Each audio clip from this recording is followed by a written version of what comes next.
Becky Lynch screws over CM Punk and helps Seth Rollins retain.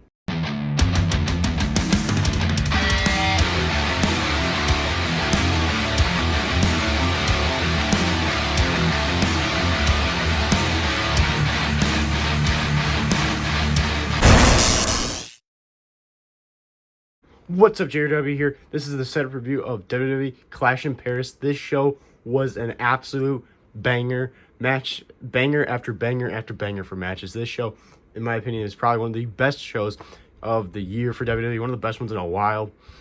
Between SummerSlam and Clash in Paris are probably my two favorite shows so far this year. So let's get into Clash in Paris. So they kicked the show off with Roman Reigns and Bronson Reed going one-on-one, the Tribal Chief versus the Tribal Thief. This match itself was a banger. It was a long-ass match. And Roman Reigns made Bronson Reed look like an absolute superstar. Bronson Reed was dominating Roman Reigns this whole entire match. It was insane. But as they went on and on in this match, Bronson Reed just dominating Roman Reigns. Roman Reigns ended up overcoming it because Bronson Reed went up for the top rope for a tsunami, but Roman Reigns ended up Superman punching him, catching him off guard, hits a spear. 1, 2, 3. Roman Reigns beats Bronson Reed. Roman Reigns starts to celebrate with the fans, and then he realizes Paul Heyman's in the ring. Bronson Reed, he gets in there, and he puts Paul Heyman in a guillotine headlock and passes out Paul Heyman. So Roman Reigns finally gets his revenge on Paul Heyman. Before this happens, Paul Heyman's yelling, I acknowledge you, my Tribal Chief, obviously, because Paul Heyman's always a suck-up, and he gives him his shoes back, the shoe of follow. So he passes out Paul Heyman, and he gets the shoe of follow back. And Roman Reigns cuts the strings of the shoes and starts autographing his expensive-ass Jordans and just throwing them in the crowd, like acting like those things aren't expensive at all. I could not believe that. So Roman Reigns is throwing the shoes in the crowd. He's on one announce table. There's two announce tables, and out of nowhere, Braun Breaker shows up on that one announce table and spears him through the other one. And then Braun Breaker and Bronson Reed go on a rampage, just absolutely destroying Roman Reigns. Spear after spear, tsunami after tsunami, to the point security's trying to break him up, and Roman Reigns is put on a stretcher. Then they hit a tsunami on him when he's on the stretcher. Then Jey Uso comes out, super kicks Bronson Reed, trying to save his cousin Roman Reigns, and he gets speared by Braun Breaker, and he literally is in the main event for the World Heavyweight Championship. So Jey Uso is costing his health for his cousin that's absolutely getting demolished. But they ended up taking out Jey Uso. There's security.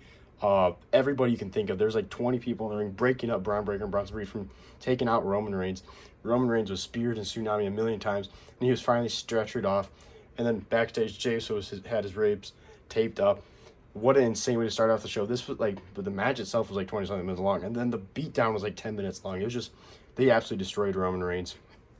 So Roman Reigns, probably we won't be seeing him for a little bit because he just got his absolute ass beat. Then it was the Wyatt Six defending their tag titles against the Street Profits, which the Street Profits were beefing before the match even started, or like right when the match started. Montez Ford like stops Angelo Dawkins from starting the match. Like they're beefing back and forth, so I think this could lead eventually to the breakup of the Street Profits. But the match was going back and forth, and the Street Profits had the upper hand.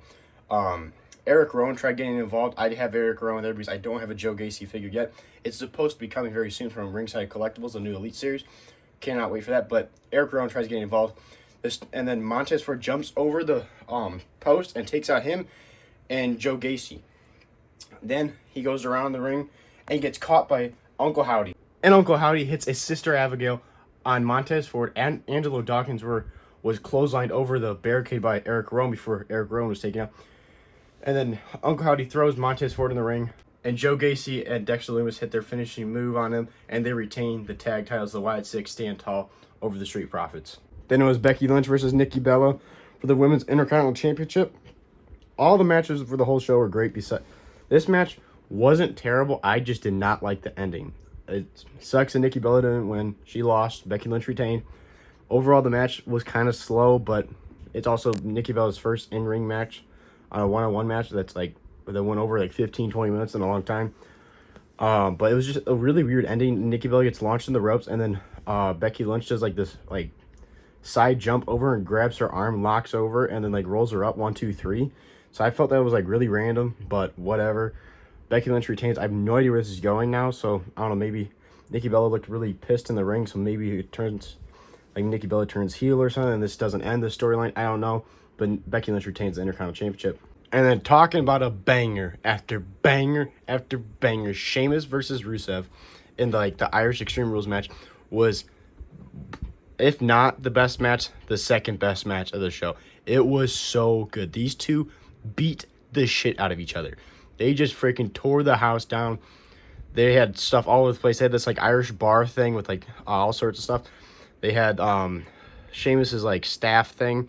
They broke that. Rusev broke it over Sheamus's back. They had I'm using liquid death water, but it's but they had 4 whiskey barrels stacked up. And this match, they're just going at it, beating the holy hell out of each other. Sheamus gets on top of all 4 whiskey barrels, and Rusev ends up getting his finishing submission lock in him. But Sheamus gets out of it and then hits jumps off and hits a white noise on Rusev through the 2 tables. Absolutely insane.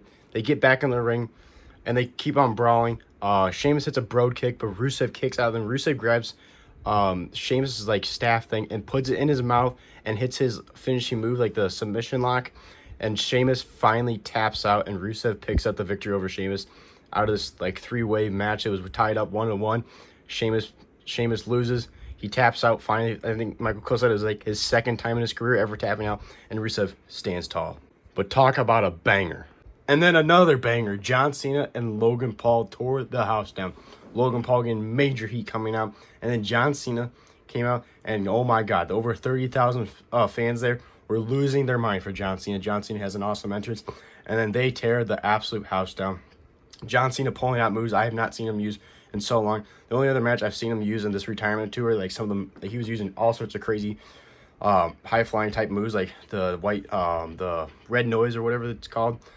He used a lot of these moves with Cody Rhodes, but I have not seen him use any other time in a long time. Him and Logan Paul just tore the house down. Logan Paul hit his right hand titanium hand, punched Cena. Cena kicks out. John Cena hits an attitude adjustment. Logan Paul kicks out. They were kicking out of everything. But John Cena, at the end, Logan Paul goes for a buckshot lariat.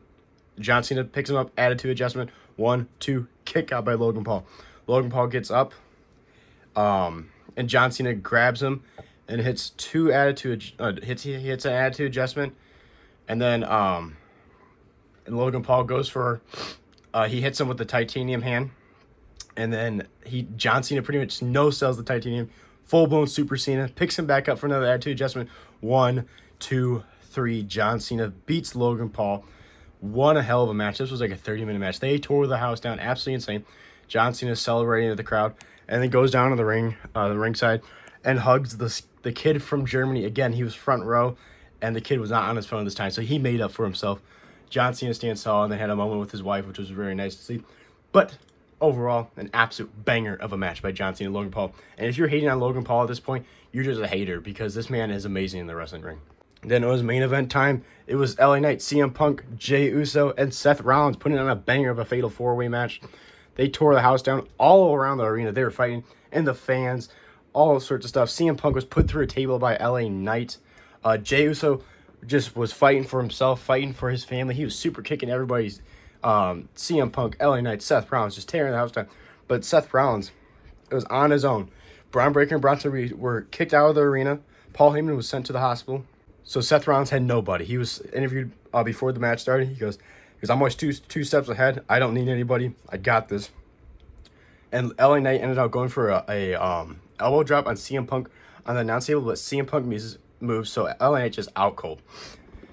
Jey Uso is on the side of the ring. Seth Rollins hits a stomp on him.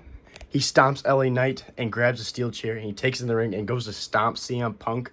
He goes to stomp his head in the steel chair. He puts his head in the steel chair, trying to end the career of CM Punk. But CM Punk moves. He hits a GTS on Seth Rollins. Seth Rollins hits the ropes. He falls on CM Punk, and CM Punk goes for the second GTS. And then CM Punk got low blowed by somebody in a full black outfit and head mask. And they remove the head mask, and it is Becky Lynch, Seth Rollins' freaking wife. And Seth Rollins hits the stomp, 1, 2, 3, and he defeats CM Punk and retains the World Heavyweight Championship with the help from his wife, Becky Lynch. Nobody was expecting that. I wasn't expecting that. A lot of people were speculating a 4th member debut of the Vision. Maybe this is Becky Lynch, the 4th member. Who knows? Are we going to get Seth Rollins and Becky Lynch and a returning AJ Lee and CM Punk? Who knows? All I know is Clash in Paris was amazing. I'm going to give it a solid 9.5 out of 10. I cannot give it a 10 out of 10. I've never seen a wrestling show that I would give 10 out of 10. But I'm going to give this one, and actually, no, I'm going to take the back. I'm giving it 9 out of 10 because I thought the Becky Lynch and Nikki Bella match, was a sleeper. Not sleeper, it was a snoozer. It was terrible. It wasn't terrible, but the ending, in my opinion, was terrible. It just felt really random and out of nowhere. But overall, the match was meh. Otherwise, everything else, and also the tag match was okay. It wasn't bad. It was just, compared to everything else on the show, it wasn't great, but it was not terrible. Everything else, though, Rusev, Sheamus tore the house down. Roman Reigns, Braun Strowman, amazing. John Cena, Logan Paul, absolutely fantastic. And the main event, what a great Fatal 4-Way match. I honestly was not super hyped for the Fatal 4-Way match because I feel like I felt like it was going to have a bunch of run-ins, but they made it work that there was no run-ins because everybody else was banned from ringside pretty much. They were kicked out of the arena, and they had a crazy twist and turn with having Becky Lynch help her husband retain his World Heavyweight Championship, and maybe Becky Lynch is joining the Vision. I don't know. But this is JW. Make sure to like, subscribe. This Clash in Paris was awesome. I cannot wait for Monday Night Raw and Friday Night SmackDown. The next time we see John Cena is going to be Chicago, Illinois, and I will be there. I cannot wait to see my childhood hero John Cena for the last time. This is JW. Make sure to like, subscribe, and I'll see you guys on the next one.